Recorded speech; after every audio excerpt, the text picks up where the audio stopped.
25 வயசான இமானே கலீஃப் அப்படின்றவங்க வந்து 66 கேஜி ஒரு பாக்ஸிங் கேட்டகரியில் வந்து ஒலிம்பிக்ஸில் பார்ட்டிசிபேட் பண்ணுறாங்க. இவங்க வந்து ஒரு திருநங்கை. இவங்க வந்து பார்ன் ஆஸ் அ மேல், ஆனால் இப்போ வந்து ஃபீமேலாக அவங்கள வந்து இது பண்ணியிருக்காங்க அப்படின்ற ஒரு ப்ராப்ளம் ஒன்று ஓடின்னு இருக்குது. இந்த பாக்ஸிங் மேட்ச்சில் வந்து பார்த்திங்கன்னா அவங்க வந்து அவங்கள அந்த ஆப்போசிட் பிளேயருடைய செஸ்ட்டில் டச் பண்ணுறாங்க. அதை வந்து சோஷியல் மீடியாவில் நிறைய பேர் வந்து ரிப்பீட் பண்ணி போட்டு காமிச்சுருக்காங்க. அவங்க வந்து அதனால் ஒரு ஃப்ரெண்ட்லி ஜெஸ்டராக தான் பண்ணது இல்லை. இங்கே பிரச்சனை என்னென்னா, இவங்க வந்து ஒரு மேல்.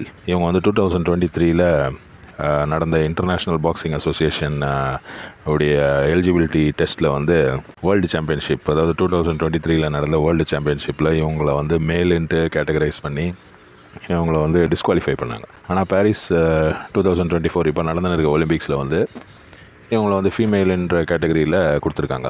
ஃபீமேல் என்ற கேட்டகரியில் கொடுத்ததுனால இந்த இட்டாலியன் பாக்ஸர், இந்த லேடி கரீனி, அவங்களுக்கு எதிராக வந்து இவங்க பாக்ஸிங் பண்ணும்போது இந்த மேட்ச்சில் பார்த்திங்கன்னா 46 செகண்ட்ஸில் வந்து இட்டாலியன் பிளேயர் வந்து ஆஞ்சலா கரீனி வந்து மேட்சை நிறுத்திட்டு, நான் என்னால் முடியாது, திஸ் இஸ் இன்ஜஸ்டிஸ்ன்ற மாதிரி, திஸ் இஸ் அன்ஜஸ்ட் அப்படின்ட்டு மேட்சை நிறுத்திட்டு அங்கேருந்து போயிட்டாங்க. அவங்க வந்து முட்டி போட்டு அங்கே இதில் பாக்ஸிங் ரிங்லேயே வந்து அழுதுட்டாங்க.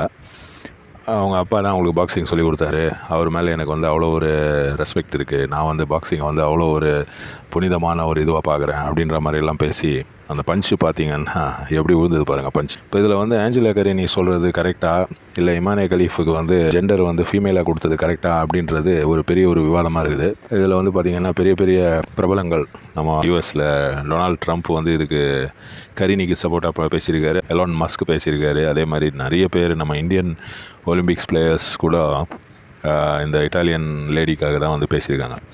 எப்படி ஒரு ஆம்பளை ஹார்மோன் இருக்கிற ஒரு ஆளை, XY குரோமோசோம் இருக்கிற ஒரு ஹியூமன் பீயிங்கை வந்து நீங்கள் வந்து ஒரு ஃபீமேலாக வந்து இது பண்ணுவீங்க, கேட்டகரைஸ் பண்ணுவீங்க அப்படின்ற மாதிரி இப்போ வந்து விவாதம் ஓடினு இருக்கு. ரொம்பவே ஒரு பயங்கரமான ஒரு சீனாக போச்சு அந்த மேட்ச். பார்த்திங்கன்னா ஒரே அடி தான், மூக்கு பாலெல்லாம் உடஞ்சி அவங்களுக்கு வந்து அப்படியே தலையிலலாம் வந்து ஆடி போச்சு இட்டாலியன் பிளேயர் ஆஞ்சலா கரீனிக்கு.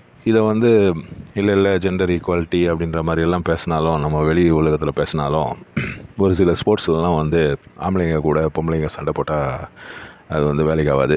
இந்த விஷயத்தை பற்றி பேசினோன்னா இது வந்து அப்படி நீண்டு போயினே இருக்கும். ஆனால் ஒலிம்பிக்ஸ் கமிட்டி என்ன சொல்கிறாங்கன்னா, இது வந்து நாங்கள் கரெக்டாக தான் ஜெண்டர் இதெல்லாம் கொடுத்துருக்கோம், அவங்க வந்து குவாலிஃபை ஆகிட்டாங்க, இமானே கலீஃப் வந்து குவாலிஃபை ஆகிட்டாங்க, ஃபீமேல் கேட்டகரியில் வர்றதுக்கு குவாலிஃபை ஆகிட்டாங்க. இந்தியாவில் நடந்த ஒரு மேட்ச்சில் வந்து வேர்ல்டு சாம்பியன்ஷிப் ஏதோ நடந்திருக்கு போன வருஷம் 2023 ஏதோ நடந்தது. அதில் வந்து இவங்க டிஸ்குவாலிஃபை ஆனாங்க. இந்த ஜெண்டர் ப்ராப்ளம் வச்சு நிறைய பேர் அதை மிஸ்யூஸ் பண்ணுறாங்க அப்படின்ற மாதிரி ஒரு பேச்சே இருக்குது. நம்ம தமிழ் படம் எதிர்நீச்சலில் வந்து சிவகார்த்திகேயன் நடிச்சிருப்பார். அவருக்கு வந்து ரன்னிங் கோச்சாக வந்து அந்த ஒரு லேடி வருவாங்க. அந்த லேடி வந்து அவங்க சின்ன வயசில் அவங்க வந்து ரன்னிங் பண்ணும்போது அந்த ஆப்போசிட் பொண்ணுடைய கோச் வந்து என்ன பண்ணியிருப்பாருன்னா, இவங்கள வந்து ஆம்பளை அப்படின்ற மாதிரி முத்திரை குத்தி, ஒரு திருநங்கை அப்படின்ற மாதிரி முத்திரை குத்தி இவங்கள வந்து அந்த காம்படிஷன்லேருந்து அவுட் ஆகியிருப்பார்.